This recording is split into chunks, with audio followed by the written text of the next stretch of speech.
Brothers and sisters, welcome back again sa ating sharing for bread of God. In the name of the Father, into the Son, into the Holy Spirit. Amen.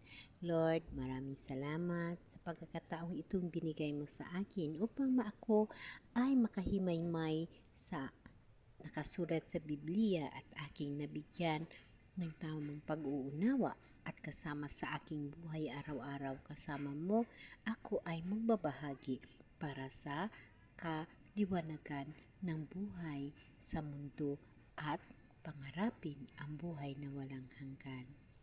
Lord, maraming salamat sa biyaya at lakas ng loob na ibinigay mo sa akin. Amen. Okay, brothers and sisters, ipagpatuloy natin dito pa rin tayo sa Ezekiel chapter 3 na sa verse 22 na tayo, no? Ito sa ay tungkol kay Ezekiel na napakita si Yahweh sa kanya at maraming sinasabi si Yahweh sa kanya. So dito makikita mo sa verse 22 na ginawang pipi ang propeta. Ginawa siyang pipi, no?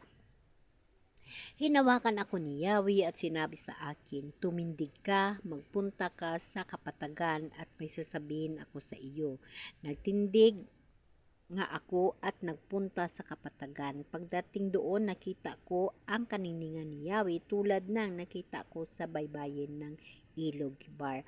Nagpatira pa ako sa lupa, ngunit nilukuban ako ng espiritu.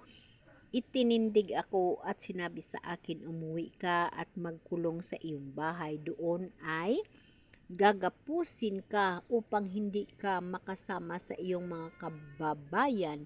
Ididikit ko ang dila mo sa iyong ngala-ngala para hindi mo mapagsamihan ang mapaghimagsik mong mga kababayan. At kung may gusto akong ipasabi sa iyo, muli kang makapagsalita. Kung magkagayon, sasabihin mo sa kanila ang ipinasasabi ko. Kung gusto nilang makinig sa iyo, makinig sila. Kung ayaw nila, huwag, pagkat talaga silang mapaghimagsik. So, ganun guys, si Jesus Christ gumagawa talaga siya ng paraan.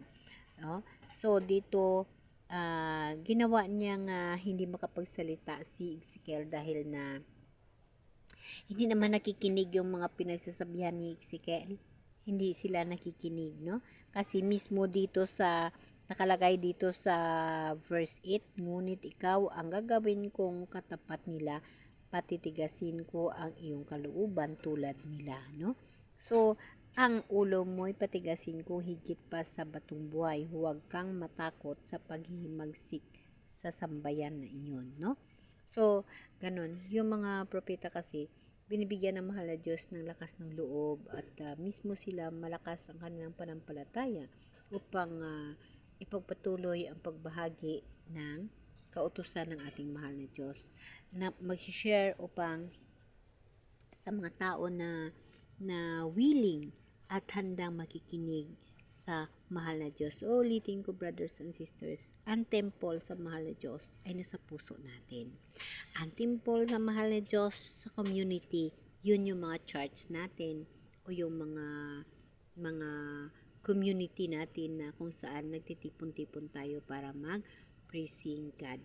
Ngunit ang templo sa mahal na Diyos dapat natin iisipin nasa atin, nasa puso natin ang templo sa mahal na Diyos. Sa individual na nampalataya, ang templo ng Diyos nasa puso natin lahat. Amen?